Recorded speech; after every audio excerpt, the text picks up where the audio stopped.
Filipinos ngayon. Kasi sa amin, sinisikil na kami.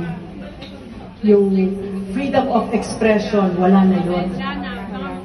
Ang itinuro ni PRRD sa amin, no, sinabi niya, sapat na sa batas na kahit sa law school tinuturo yan, na freedom of expression, ang kalayaan, mamahayag at maglabas ng saloobin is the greatest freedom of all.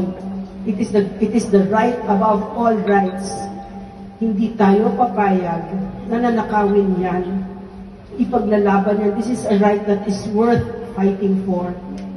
Ang mga diktador na takot sa freedom of expression, matakot tayo kasi ibig sabihin, marami siyang gagawin na ayaw niyang malaman natin. Di ba ganun na yung nakikita natin? So, kahit ako man ay nagulat doon sa nangyari kay PRRD, yung dahas at yung pangbababol, walang respeto. Pero nagulat din ako sa outpouring of love ninyong lahat. Kakaiba yung hinaharap natin ngayon, pero nangyari na ito. Umuulit ang kasaysayan. Pareho ang pangalan. Mabait ang universe sa atin kasi parang hindi na nila tayo pinahihirapan. Kasi ang Pilipino medyo matagal matuto, di ba? Inulit niya, Ferdinand Marcos, Sr., ngayon Junior, merong Romualdez, may asawang Impacta, di ba? Muulit, pero maganda si Imelda noon, ito ngayon, di ba? So, inuulit. At sinasabi ng mga nag-aral, no, nauulit ang kasaysayan kasi binibigyan tayo ng pagkakataon na baguhin ang mga ang kamalian natin, ang matuto kung ano dapat natutunan natin noon at ihilom yung mga sugat na dapat ay naghilom na. Napakalaking bagay na iisa tayo. Yan ang lakas natin, yung nagkakaisa tayo. So, pabayaan nyo na kung medyo ayaw niya si Marcos, di ba? Huwag tayo mag-away. Pabayaan mo lang, demokrasya tayo, di ba?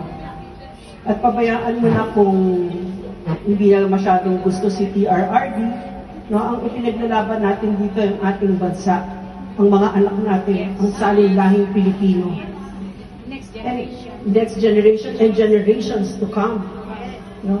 Ang pagkakaiba ng dalawang, ang ganda-ganda dito sa Hong Kong na napapaisip talaga ako, nababasa kasi ako ng libro, Politics ang pangalan niya.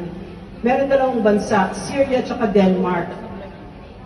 Syria, ngayon, yan yung bansa na pinakaayaw mong puntahan kasi parang impyerno doon, walang karapatan, etc. Tapos ang Denmark, parang paraiso siya. Diba?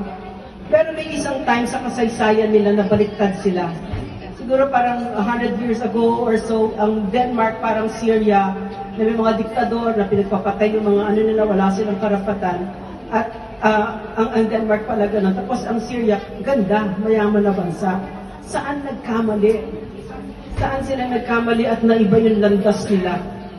Sa taong bayan, nagdesisyon ang mga taga-Syria na matakot at pumayag, nagkahasain at babuyin sila. Ang Denmark, hindi ganon. Lumaban sila. Ang lakas ng Pilipinas ay bawat isa sa atin.